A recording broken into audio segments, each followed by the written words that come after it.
గుడివాడ నియోజకవర్గంలోని ప్రతి ఇంటికి స్వచ్ఛమైన త్రాగునీరు అందించడమే ప్రభుత్వ లక్ష్యమని గుడివాడ ఎమ్మెల్యే వెనిగండ్ల రాము అన్నారు. ప్రజారోగ్యంపై ఎలాంటి రాజీ ఉండదని స్పష్టం చేస్తూ తాగునీటి నాణ్యతపై అధికారులతో ప్రత్యేక సమీక్ష సమావేశం నిర్వహించారు. గుడివాడ ప్రజావేదిక కార్యాలయంలో జరిగిన సమావేశంలో గ్రామాల వారీగా నిర్వహించిన తాగునీటి నాణ్యత పరీక్షల నివేదికలను మండల పరిషత్ రూరల్ వాటర్ సప్లై RWS అధికారులు ఎమ్మెల్యేకు వివరించారు. ఇటీవల ఇచ్చిన ఆదేశాల మేరకు సిద్ధం చేసిన నివేదికలను ఆయన పరిశీలించి అవసరమైన సూచనలు చేశారు. ఈ సందర్భంగా ఎమ్మెల్యే వెనిగండ్ల రాము మాట్లాడుతూ పంచాయతీరాజ్ వ్యవస్థ ద్వారా సరఫరా అవుతున్న తాగునీటి నాణ్యతను నిరంతరం పర్యవేక్షిస్తున్నామని తెలిపారు. గ్రామాల వారీగా అధికారులు క్రమం తప్పకుండా నీటి నమూనాలను పరీక్షించి నివేదికలు సమర్పించాలని ఆదేశించారు. నీటి నాణ్యతలో ఎలాంటి లోపాలు గుర్తించినా వెంటనే సరిదిద్దే చర్యలు చేపట్టాలని సూచించారు. ఈ సమావేశంలో జనసేన పార్టీ ఇన్ఛార్జ్ బూరగడ్డ శ్రీకాంత్, నందివాడ మండల పార్టీ అధ్యక్షుడు దానేటి సన్యాసిరావు, గుడివాడ, నందివాడ, గుడ్లవల్లేరు మండల పరిషత్ అధికారులు విష్ణు ప్రసాద్, మల్లీశ్వరి, ఇమ్రాన్, RWS అధికారులు రూపేష్, కిస్మత్ రాణి తదితరులు పాల్గొన్నారు. ఆదర్శ గ్రామ యోజన కిందని మన జిల్లా మొత్తం మీద 50 విలేజ్ సెలెక్ట్ చేశారు.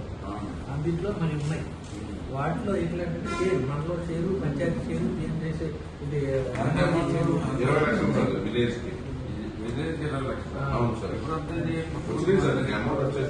అమౌంట్ ఇప్పుడు రెడీ ఉన్నాయి సార్.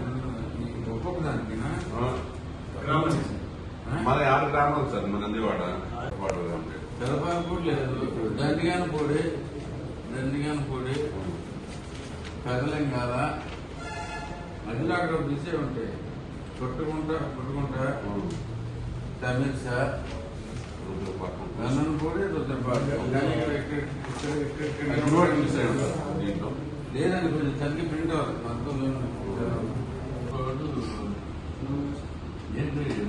మొత్తం అన్నీ ఉన్నాయి సార్. అందులో వచ్చిందండి. ఇప్పుడు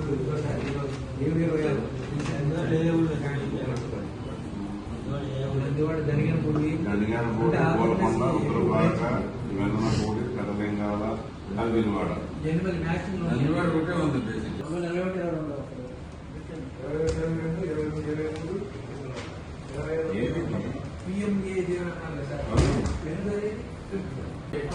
దండిగాను కూడా ఎన్ని వర్తే వచ్చినాయి లేవు. ఇక్కడ ఏమన్నా మరి లేదండి. ఇక్కడ ఇవన్నీ ఇక్కడ కనపట్ల. ఇది చూడండి, ఇదేమో మామిడికొండ, ఇక్కడ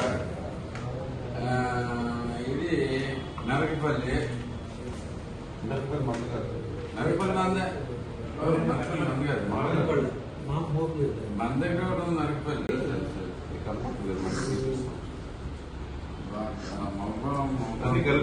రెండు చాలా ఉన్నాయి చేసి రెండు మామిడికోట అన్ని కలిసి 20 లక్షలే సార్. అన్ని కలిసి 20 లక్షలు, విలేజ్ 20 లక్షలు, మొత్తం మీద 20 లక్షలు విలేజ్ మొత్తం మీద.